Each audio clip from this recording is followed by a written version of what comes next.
News 18 India। मन दिल तारा असां ते तैनू रब मनिया तू मनिया ना मन दिल तारा असां ते तैनू रब मनिया दस होर केड़ा रब दा दवारा दस होर केड़ा रब दा दवारा असां ते तैनू रब मनिया तू मनिया ना मन दिल तारा असां ते तैनू रब मनिया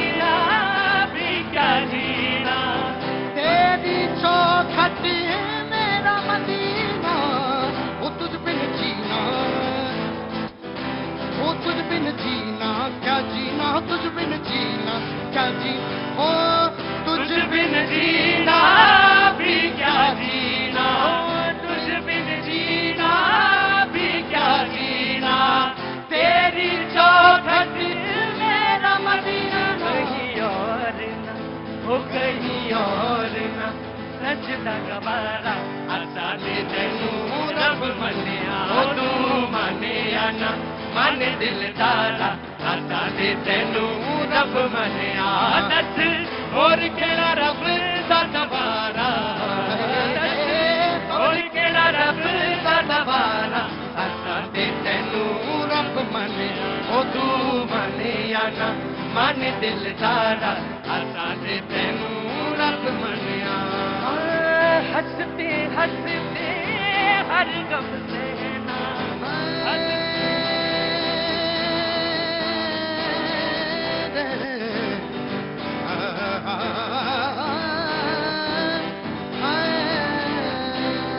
Thank you everyone.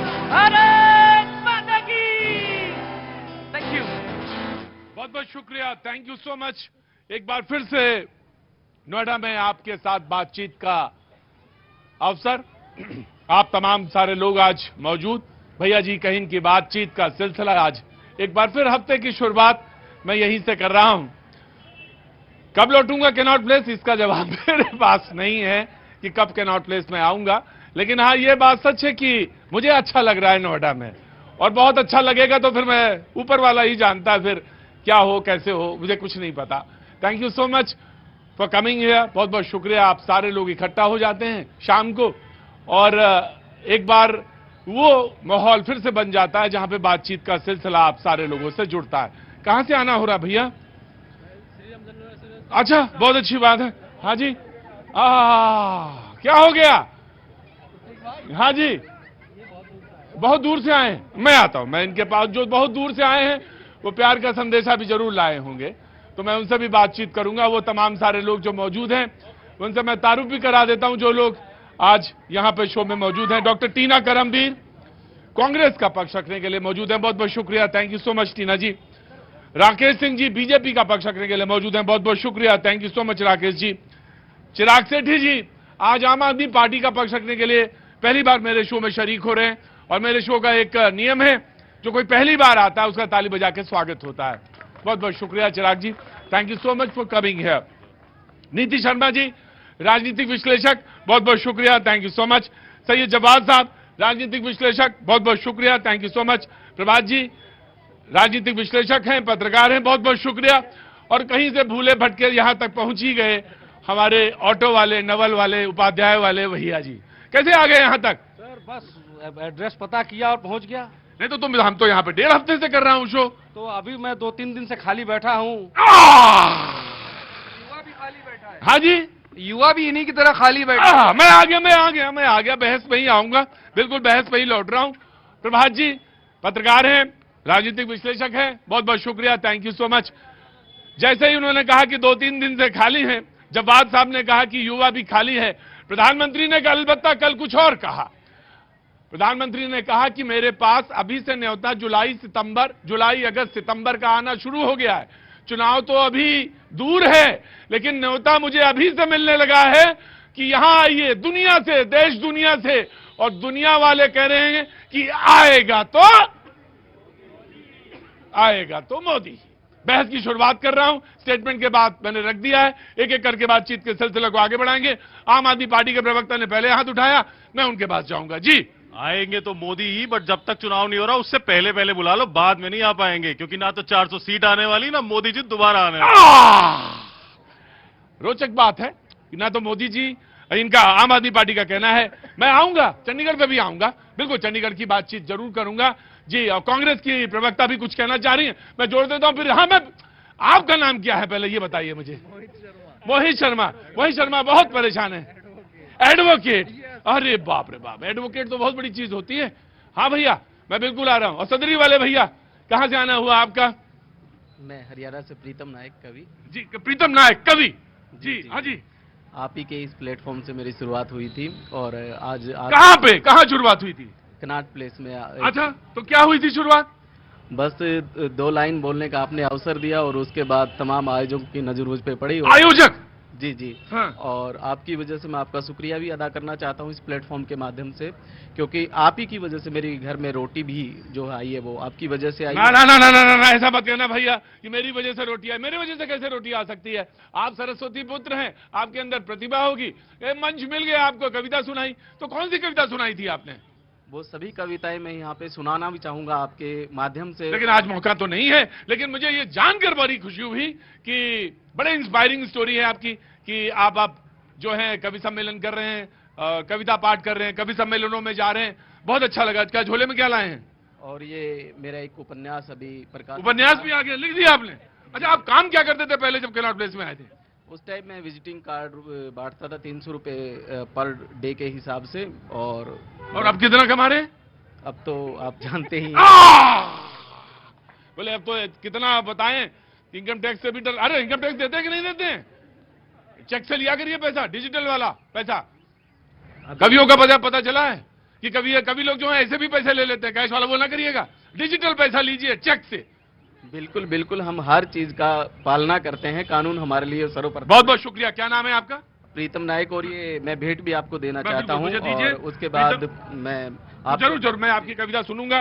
लेकिन आपके घर में रोटी आ रही है, बहुत अच्छा है। आप पहले कैनॉट प्लेस पे कभी मिले होंगे, मुझे नहीं ध्यान है, लेकिन आप आए और आपने कुछ सुनाया। उसके बाद आयोजकों की नजर पड़ गई, अब आप कवि सम्मेलनों में जाते हैं, मुझे बहुत अच्छा लगा।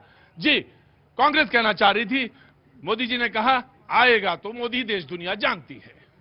देश की जनता ये भी जानती है कि मोदी जी जुमलेबाजी में नंबर 1 है।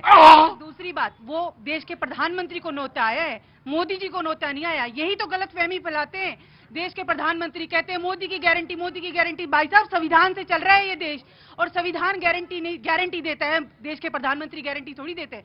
मोदी जी अपने नाम से ही प्रचार कर रहे हैं, यही युवाओं में वो गलतफहमी डाल रहे हैं। उन्होंने जो वादा किया था नौकरी देने का, फिर क्यों वादा खिलाफी कर रहे हैं? वो क्यों युवाओं को नौकरी? मैं आया कह रहे कि साहब आप गलतफहमी पैदा करते हैं। नहीं, इनको गलतफहमी है। मोदी जी इनकी कृपा से प्रधानमंत्री नहीं है। 140 करोड़ परिवार ने आशीर्वाद देकर उनको प्रधानमंत्री बनाया है। 3 नीतियां हैं। आम आदमी पार्टी, अपनी नीतियों से पार्टियां पहचानी जाती हैं। आम आदमी पार्टी की नीति है शराब नीति, जिसके लिए चर्चा में है। 3 नेता जेल में हैं, इनको जमानत करवानी चाहिए, जमानतदार खोजने चाहिए। ये वोट नीति करते हैं। और मोदी जी आज हैं और कल भी रहेंगे, क्योंकि विकसित भारत का संकल्प लेकर आगे बढ़ रहे हैं, क्योंकि उनके अंदर राष्ट्र नीति है और राष्ट्र नीति के लिए काम कर रहे हैं। इसलिए तीनों पार्टियों में अंतर है, एक वोट नीति, एक शराब नीति, और भारतीय जनता पार्टी राष्ट्र नीति। हाँ जी, क्या हुआ? मोदी जी आ रहे हैं? अच्छा, कांग्रेस ने लोकतंत्र बचा के रखा, इसलिए देश के प्रधानमंत्री आज प्रधानमंत्री बन पाए। अदरवाइज इनकी सरकार ये सत्ता में अगर पहले आ जाते तो हमें नहीं लगता कि। जी बिल्कुल, नीति जी। सबसे बड़ी नीति तो राष्ट्र की सेवा की नीति है। हाँ जी। सबसे बड़ी नीति तो राष्ट्र के सम्मान की नीति है। सबसे बड़ी नीति राष्ट्र के विकास की नीति है। और सबसे बड़ी नीति राष्ट्र के एक एक जन को सुविधाएं देने की नीति है। पहचान से मिले काम और काम से मिली पहचान में जमीन और आसमान का फर्क होता है। अमेठी ने यह चीज देखा है कि आपकी फैमिली की कॉन्स्टिट्यूएंसी में भी राहुल गांधी जो सिपह सलार थे, उसको लेके आगे जाना था, लेकिन उनकी पॉलिटिक्स ऑफ डिस्ट्रक्शन ने ये दिखाया कि आप अमेठी जैसे छोटे से शहर में भी ना सड़कें दे पाए करेंगे। स्मृति ईरानी ने तो वादा किया था 13 रुपए में शक्कर मिलेगी, क्या महिलाओं को युवाओं को नौकरी मिल पाई? 13 रुपए में शक्कर दे दी आपने। शक्कर आपके यहाँ पहुँच रही है क्या 13 रुपए में? आप बताइए। मंत्री भागना पड़ा। क्या हुआ तुम्हें, क्या हो गया? हाँ?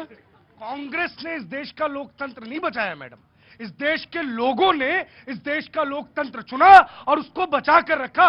किसी पार्टी की वो हैसियत नहीं है कि उनसे उनका लोकतंत्र छीन ले। आपने तो कोशिश भी करके देख ली, इमरजेंसी भी लगा ली, सारे नेताओं को जेल में भी डाल दिया, आईबी के सर्वे भी ले आए, सोचा कि चुनाव जीत भी जाएंगे, लेकिन मुंह की खाई।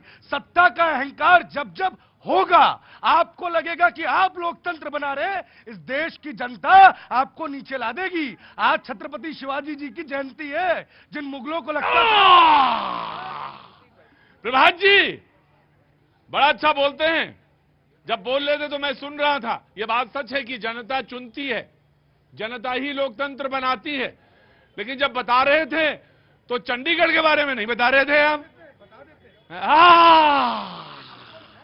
और भाई ना ना ना ना ना, जब बोला करो तो पूरा बोला करो। हमने कहा कहीं भूल गए हो तो मैं कहा याद दिला दें। भूल गए होगे, बिल्कुल भूल गए होगे। बोलते जरूर बोलना चाहिए। जब आना ना सेलेक्टिव तो हो ही नहीं सकते शो में, जनता उठा फेंक देगी आपको। ऐसे ही थोड़ी ना 15, 16, 17, 18, 19, 20 साल से गाड़ी चल रही है। कैसे है बाबूजी? चलती रही। वो यहाँ कैसे आ गए? सर मैं नोएडा एक्सटेंशन। अच्छा नोएडा एक्सटेंशन में रहते हैं।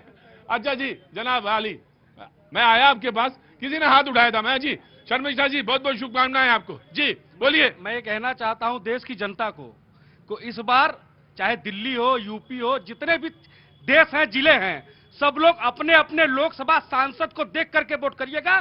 क्योंकि मैं ऐसे लोकसभा क्षेत्र से आता हूं कि वहां 10 साल से क्या 15 साल से उस जगह की जनता, जब हम घर जाते हैं तो 2 घंटे लगता है 1 किलोमीटर 2 किलोमीटर जाने में। 10 साल से धक्के खा रहा है नानकसर गुरुद्वारा से लेकर सोनिया विहार जाने तक के लिए। इतना जाम लगता है, इतना जाम लगता है। और 2-2 बार वादा किया हमारे सांसद महोदय श्री मनोज तिवारी जी ने, आज तक काम नहीं कराया है। मैं ये बताना चाहता हूं कि मैं जिस मोहल्ले में रहता हूं उस घर के सामने नाली बहती है साहब, और छोटे छोटे बच्चे डेंगू और मलेरिया के शिकार हो जाते हैं। मैं सब जनता से कहना चाहता हूं कि अपने क्षेत्र के मोदी जी के नाम पर हमने 10 साल वोट किया है, लेकिन अब हमें अपने संसदीय क्षेत्र के विकास के नाम पर वोट करना है। क्या बात है भाई, वाह।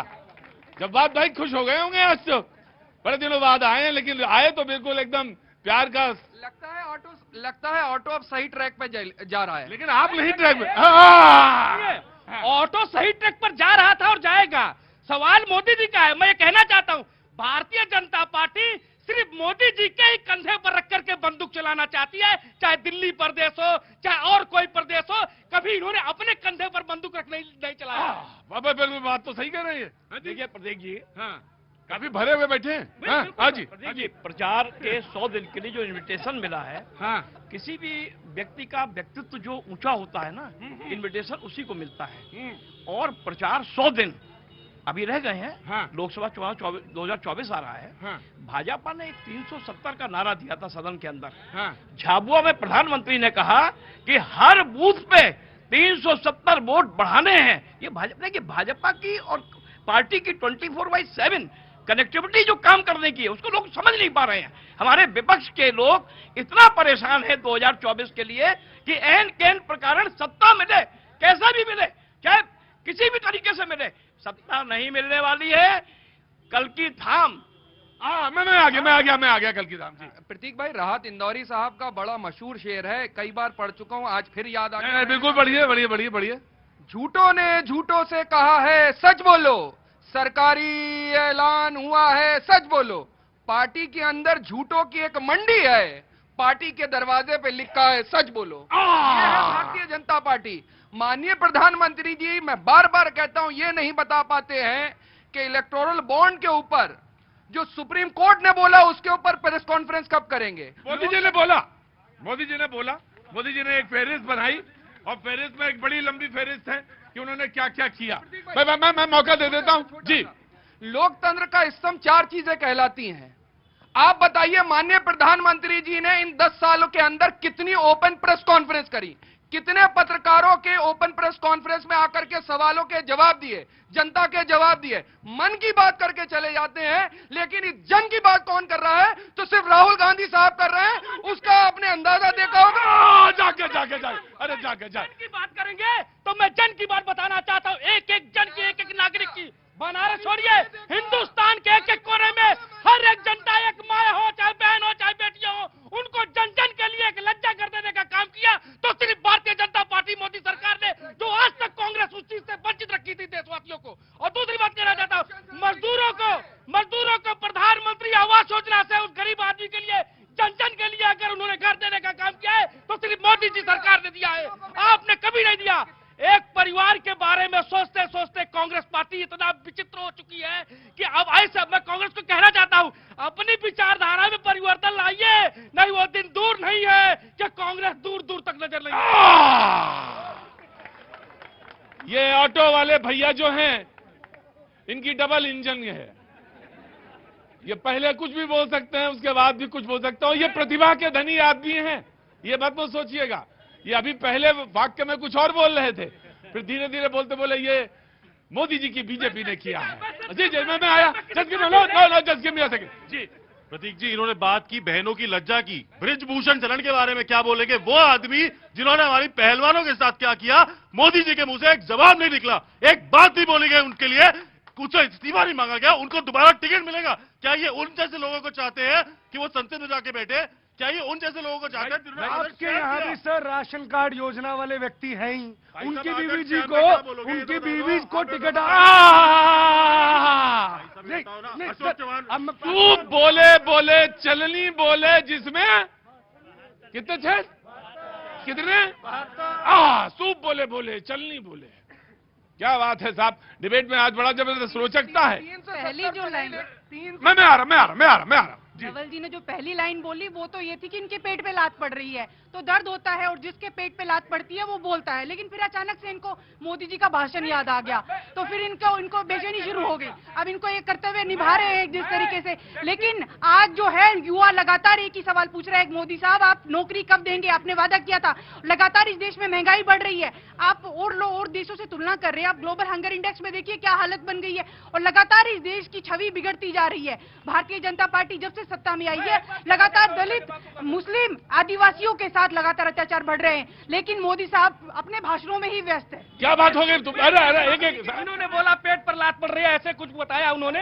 मैं दिल्ली प्रदेश के, मैं तमाम भारतीय जनता पार्टी के उन नेताओं, उन कार्यकर्ताओं को कहना चाहता हूं कि मोदी जी को ही नहीं, कुछ अपने अंदर पुरुषार्थ जगाइए और अपने प्रदेश की जनता के अंदर वो विचारधारा डालिए।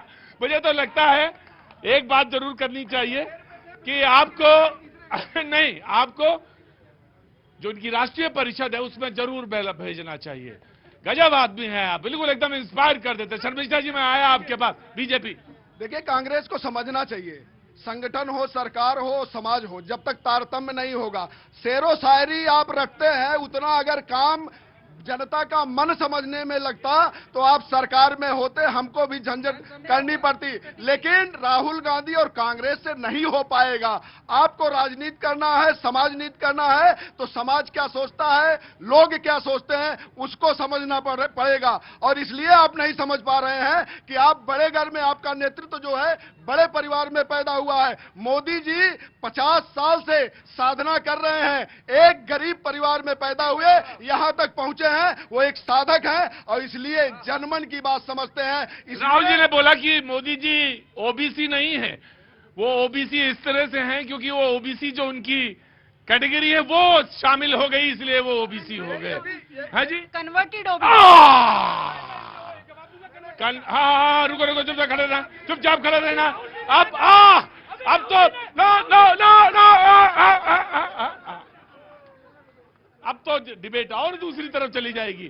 हाँ जी, मैं चाह रहा था ये स्टेटमेंट कि इसका मतलब क्या है। ये स्टेटमेंट ऐसा है कि यहाँ प्रक्रिया है, क्योंकि कांग्रेस ने सबसे पहले संविधान की इतनी बात कर रहे हैं, लोकतंत्र के कटघरे में बंद कर दिया इंदिरा गांधी ने, इनकी नेता थी। उसके बाद संविधान की प्रस्तावना, जिसे बाबा साहब भीमराव अंबेडकर ने संविधान की आत्मा कहा था, उसको बदल दिया। कौन थे वो लोग? और आज जब बात कर रहे हैं प्रक्रिया है, आप सही सही में ओबीसी विरोधी हैं और ये ओबीसी का अपमान कर रहे हैं राहुल गांधी। उनको क्षमा मांगना चाहिए ओबीसी समाज से। जी देखिए, जनगणना पर चुप हो जाते हैं। इनसे कहा गया कि ओबीसी महिलाओं को आरक्षण दे दीजिए, चुप हो जाते हैं। लेकिन उनको जनता के बीच वोट लेने हैं तो कहेंगे कि मैं ओबीसी हूँ। ओबीसी के लिए किया क्या है आज तक इन्होंने? जब से 10 साल से आए ओबीसी हूँ। ओबीसी महिलाओं के लिए क्या किया है और क्या ओबीसी बच्चों के लिए किया है? कितनी स्कॉलरशिप बंद कर दी इन लोगों ने, लेकिन उस पर नहीं बोलेंगे। और लगातार ये इन्होंने तो आयोग बना दिया। देखिए, आयोग कर क्या रहा है? ये आयोग कुछ भी नहीं कर रहा है। कोई आयोग कुछ भी नहीं कर रहा है। अगर ये आरक्षण दे देते ओबीसी, जब ये ओबीसी महिलाओं को लेकर, और सबने मांग की थी, विपक्ष ने सबने कहा था कि आप मांग की थी कि आरक्षण दे देना चाहिए, लेकिन नहीं दिया। लेकिन देखिए, सांसद का काम क्या होता है। अभी राहुल गांधी जी यात्रा कर रहे हैं, यात्रा छोड़कर वो वायनाड गए क्योंकि उनको पता चला वहां पर एक दुर्घटना हो गई। लेकिन यहाँ पर तो सारे मंत्री व्यस्त है, डेलीगेशन उनका तो मीटिंग्स में व्यस्त। कह रहे वो वायनाड गए।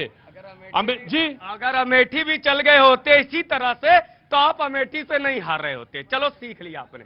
जबेद भाई, आप शायरी पढ़ रहे थे, एक शायरी हमारी भी सुन लो। हाँ, शेर इरशाद। विपक्षी नेताओं का मंदिर में जुटाव है, लगता है कि देश में चुनाव है। क्या बात और है। मंदिर वाले फोटो के लिए तनाव है, लगता है देश में चुनाव है। और आप बात कर रही थी ओबीसी महिलाओं को क्या दिया। वो शौचालय पे जो जा रही थी ना, वो कोई ओबीसी महिला ही सबसे ज्यादा होती थी जिनको आपने शौचालय तक नहीं दिया था। और आम आदमी पार्टी वाले कह रहे थे चंडीगढ़।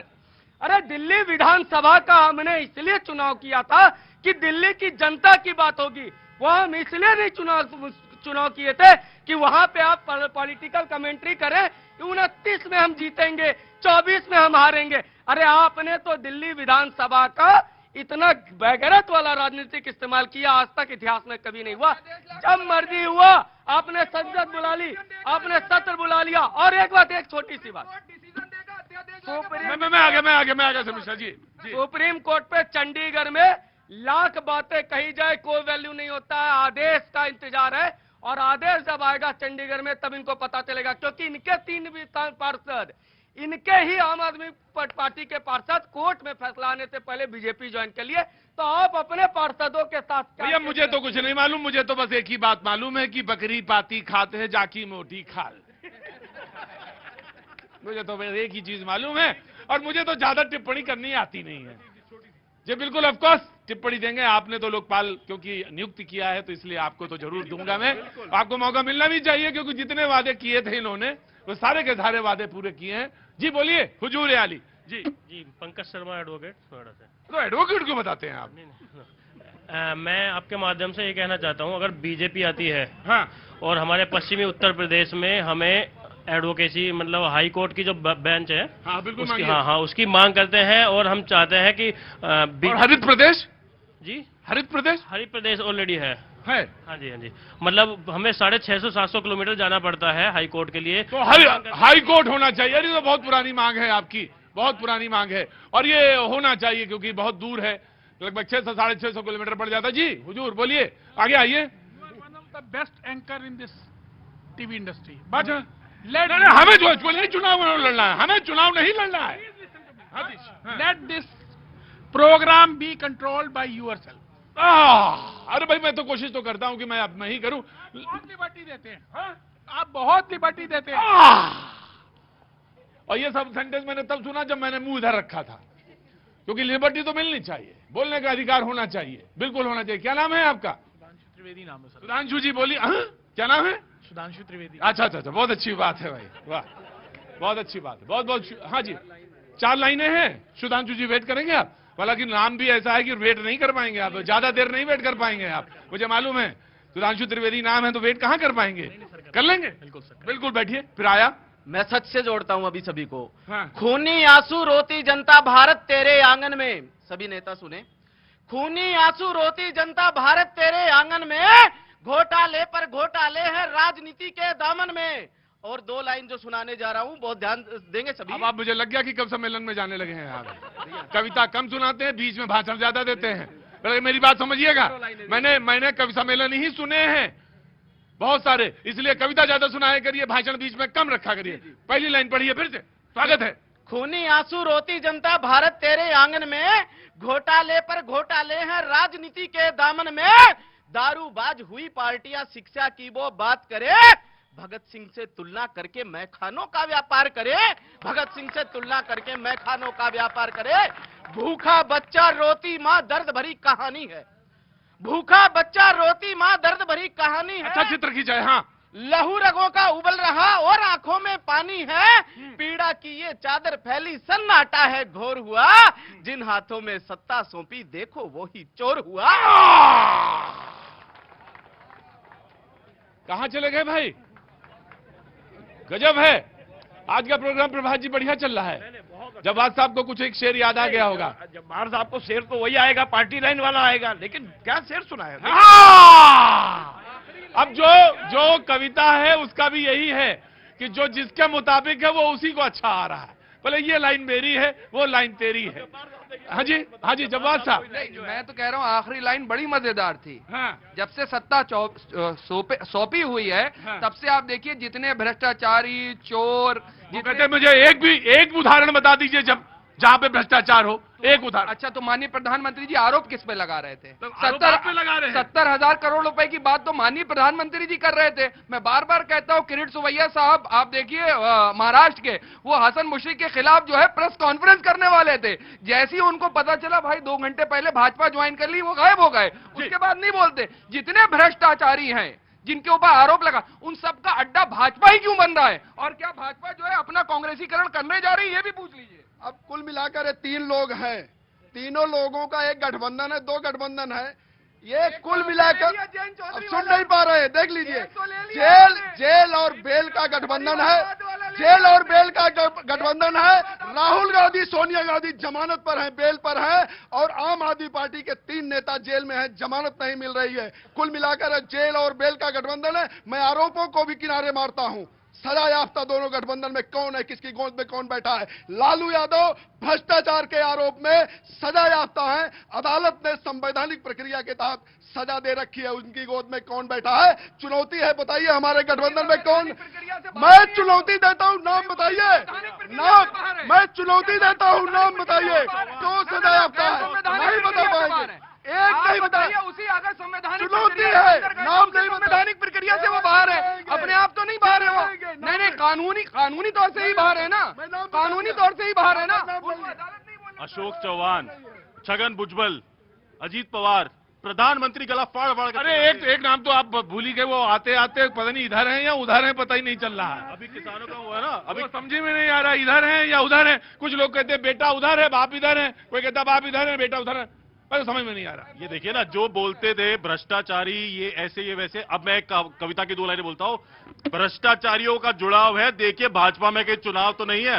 अच्छा इन्होंने बना दिया। हाँ जी, नहीं, आपका लालू के साथ गठबंधन है, ये कैसा वाला बंधन है आप ये बता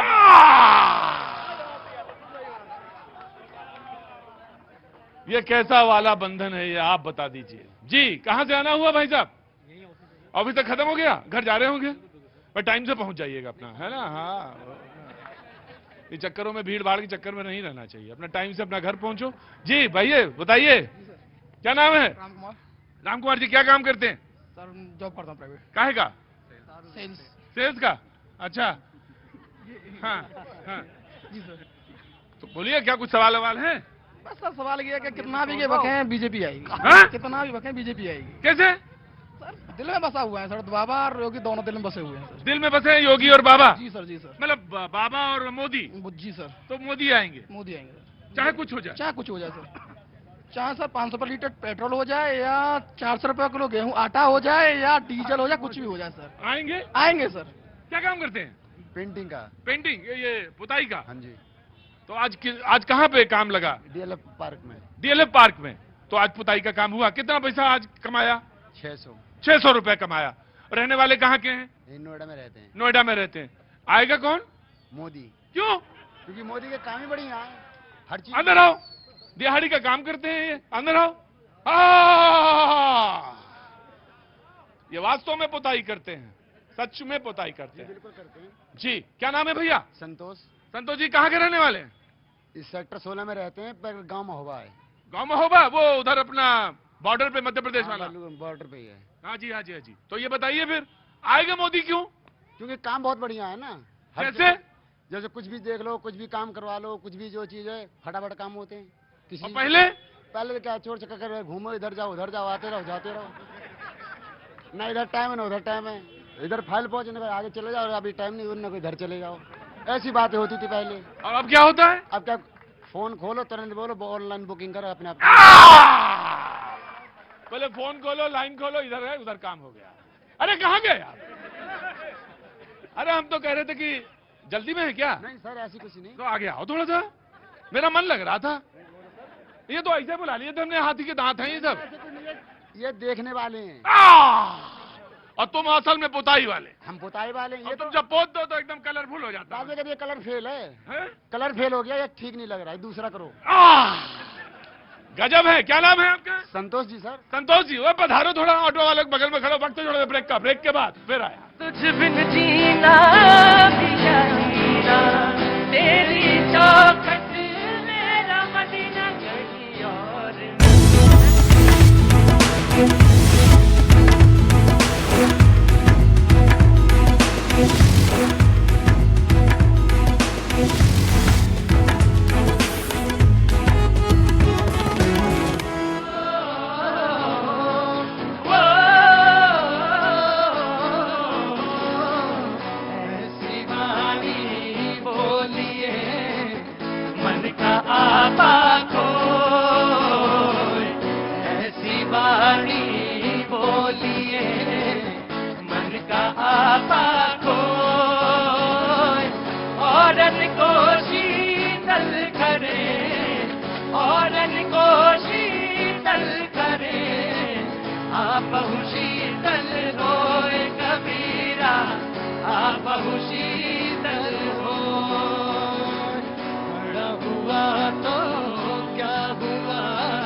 लागे अति दूर कबीरा, भल लागे अति दूर, खड़ा कबीरा चौक पर मांगे सबकी खैर, खड़ा कबीरा चौक पर मांगे सबकी खैर, ना काबू से दोस्ती, ना काबू से दोस्ती, ना काबू से बैर कबीरा, ना काबू से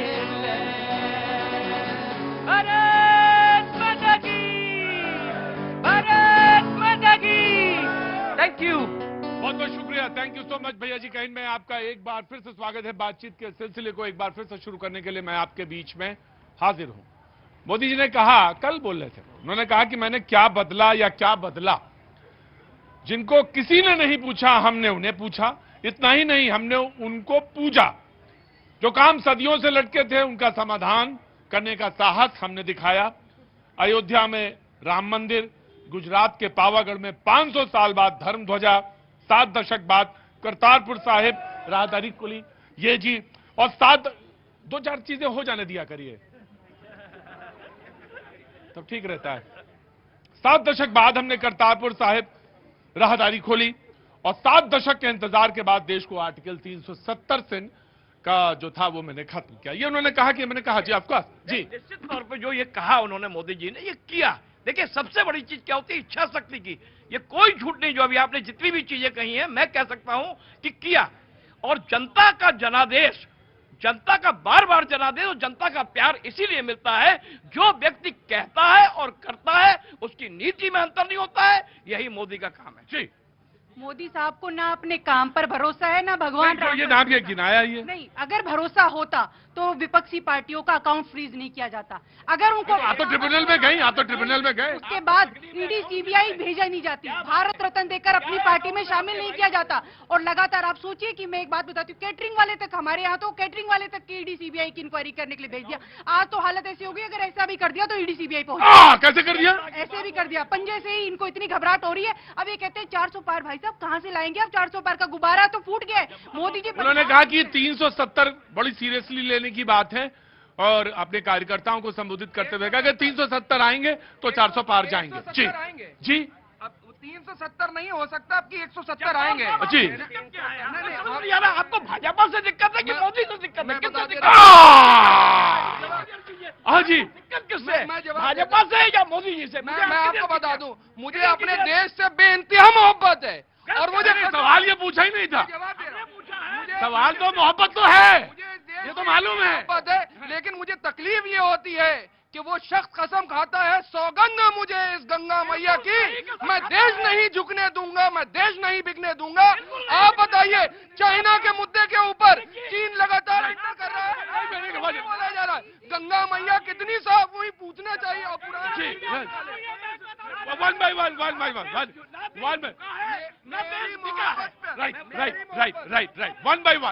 one by one of course duty में आया। बिल्कुल। प्रतीक भैया, ब्रेक में एक घटना हुई यहाँ।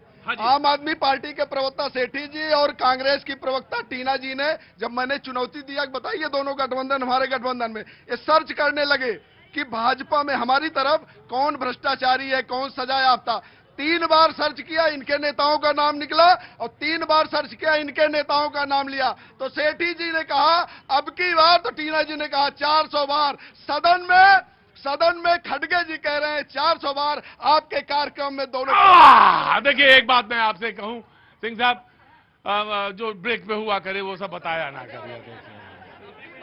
अब ये अच्छा नहीं लगता। शुरू किया है तो बताना पड़ेगा। देखिए, ब्रेक के बाद ये तो पीछे से ये भी कहते हैं कि सारे पार्टी तो आपके नेता तो हमारी पार्टी में आ गई, हमारा क्या होगा? हम तो लगातार गधा मजदूरी किए जा रहे हैं, दरिया अब आपने छेड़ा है तो आप ही जवाब देंगे। बोले कांग्रेस ही सब बीजेपी में आ जा रहे हैं और हम लोग क्या करेंगे? राज्यसभा तो कांग्रेस के नेताओं को भेजा जा रहा है, ये तो खाली बैठे हैं, इनको क्यों नहीं भेजा जा रहा है? ये तो लगातार काम कर रहे हैं। यही अंतर है बीजेपी और भाजपा के कार्यकर्ताओं में।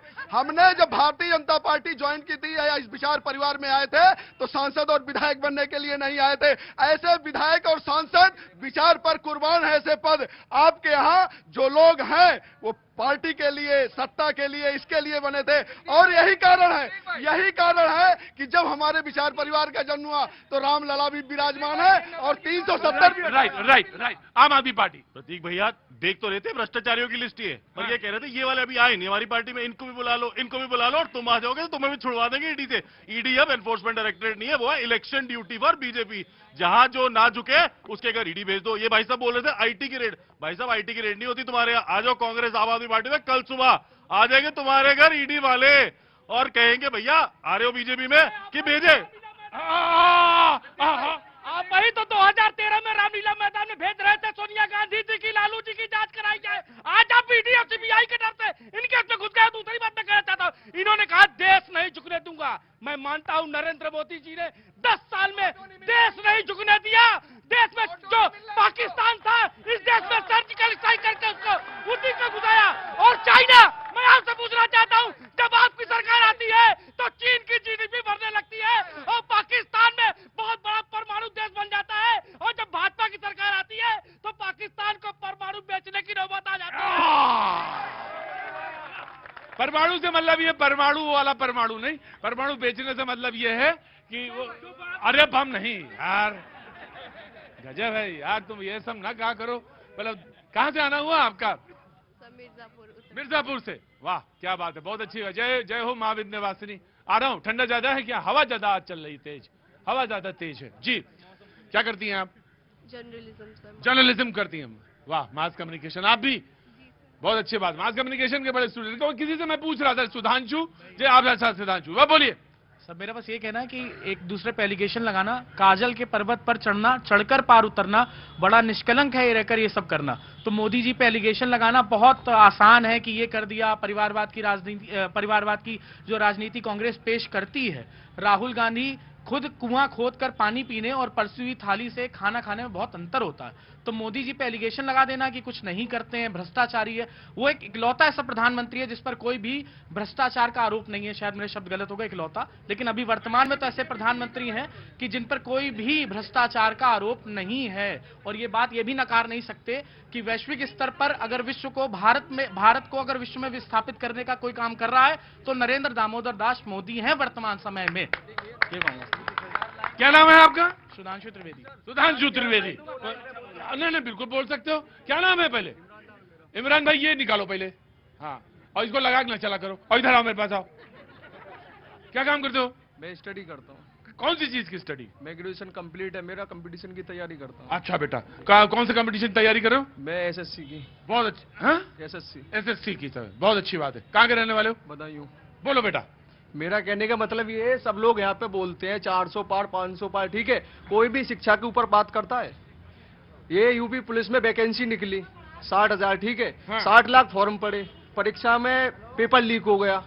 ये क्या है? मतलब स्टूडेंट के साथ में एक तरीके से अन्याय है, नहीं है? बिल्कुल अन्याय है। इस चीज पे कोई भी बोलने को तैयार नहीं है। मैं 2 वर्ड बोलने, मैं आपकी न्यूज डेली देखने आता हूँ। ठीक है बेटा। मैं आज मेरे मूड में, तुम्हारा मूड बन गया आज। हाँ, मैं एग्जाम दे के आया, ठीक है ना। हाँ। अफसोस इस चीज का हुआ, मैं एग्जाम दे के आया, मेरे क्वेश्चन सारे सही थे, हाँ, ठीक है ना। 250 नंबर का क्वेश्चन मैं पेपर करके आया था, ठीक है ना। हाँ, मैंने सोचा सिलेक्शन हो जाएगा, हाँ, और ये पेपर लीक हो गया। ये क्या सीन है? मतलब एक तरीके से स्टूडेंट के साथ खिलवाड़ किया जा रहा है। हाँ, बिल्कुल बिल्कुल, ना रोष ना करना है ना, बिल्कुल नाराज न। समझ में आ सकता है, जो तैयारी करता है, जिसके पैर में बीमारी पड़ी होती है, वो ही जान सकता है कि कष्ट क्या होता है। लेकिन मुझे नहीं बेटा, शिक्षा पे रोज अनपढ़ रहेगा इंडिया, जब भी तो नेताओं का वोट बैलेंस बनेगा। हाँ हाँ बेटा, लेकिन एक बात हो सकती है, तुम्हारे चलने के हाव भाव से ये लगता है अगर वहां नहीं हुआ तो कहीं और सिलेक्शन तो हो ही जाएगा तुम्हारा, वो तो तुम अच्छी करोगे। लेकिन एक बात मैं तुम्हारी सवाल को, मुझे सिर्फ तुम्हारे सवाल से मतलब है, सवाल 300 के लगभग गिरफ्तारियां हुई जब पेपर लीक हुआ, उसमें 300 के करीबन एसटीएफ ने और जो डिस्ट्रिक्ट में थे पुलिस ने उसमें गिरफ्तारियां की। लेकिन फिर भी पेपर लीक होते हैं, इसको लेकर बार बार ये कहा जाता है इमरान, और ये अफसोसजनक नहीं है। इसको मैं, देश सुरक्षित हाथों में है। हाँ जी, देश सुरक्षित हाथों में है तो ये सब क्यों हो रहा है? अरे हो क्यों रहा है? ये तो मैं बिल्कुल, मैं इस बात से तुम्हारी बात कि देश जब हम सुरक्षित कहते हैं तो न्यूनतम स्तर पर ये सब कुछ होना चाहिए। लेकिन अगर एक बच्चा तैयारी करता है और पेपर लीक हो जाता है तो बेहद दुखद है, बेहद दुखद है, इसमें दो राय नहीं। जी देखिए, समस्या इसी सोच से समझ में आ गया। नवल भाई बेचारे भाग रहे थे और जब्बार भाई ने जैसे राहुल गांधी जी का नाम लिया, नवल भाई वापस आ गए, मोदी मोदी मोदी।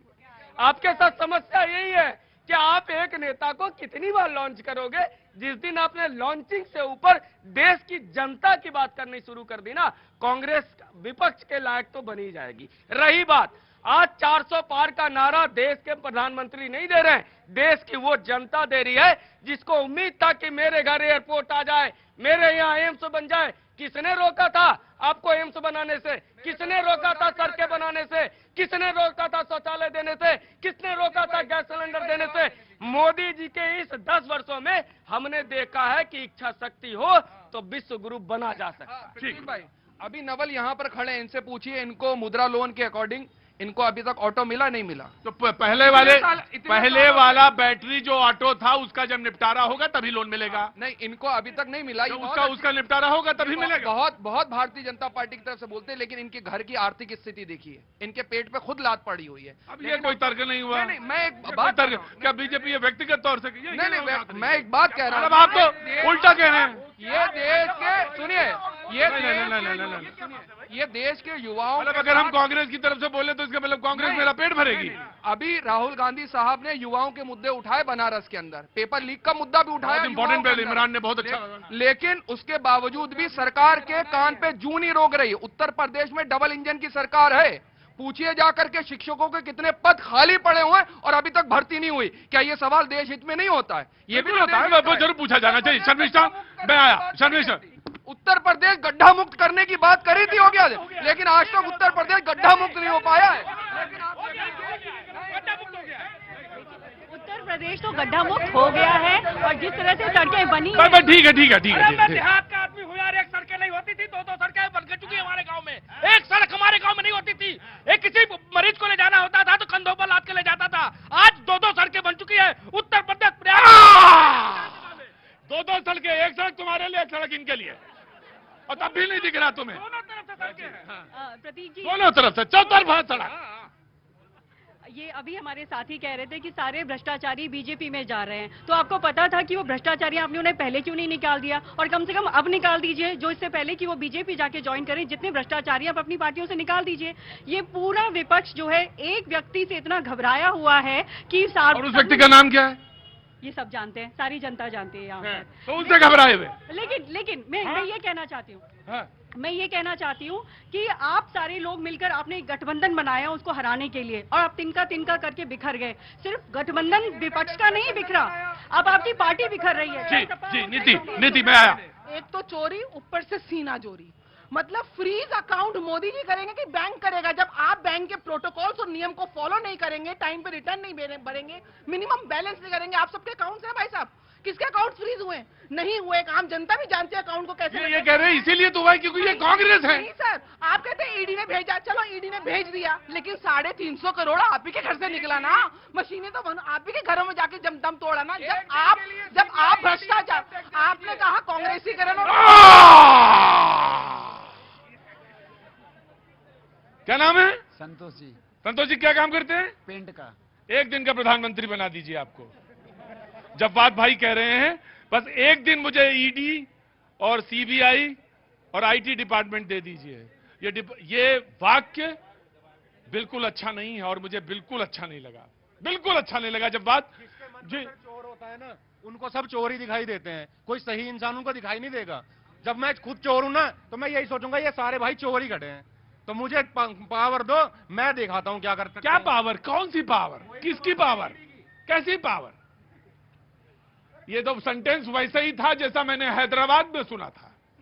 ये बिल्कुल सेंटेंस वैसा ही हो, कपा देने वाला सेंटेंस है। ये मुझे अच्छा नहीं लगा आज जो बात। जी प्रतीक जी, ये अमृत काल नहीं चल रहा है, ये षड्यंत्र युग है। षड्यंत्र युग क्यों? जब युवा ने अपनी आवाज उठाई, अपना मुद्दा उठाया, तो किस तरीके से दबा दिया गया इंडिया अलायंस के तहत। लेकिन आज ये सवाल पूछना बनता है, और मीडिया सवाल पूछे कि क्यों दीवार खड़ी कर दी गई जब किसान अपना आंदोलन करना चाहते थे। हमारे समय में किस तरीके से आंदोलन करने की इजाजत दी गई रामलीला मैदान में, आज किस तरीके से रोका जा रहा है सब लोगों को। और युवा लगातार बेरोजगारी के आलम का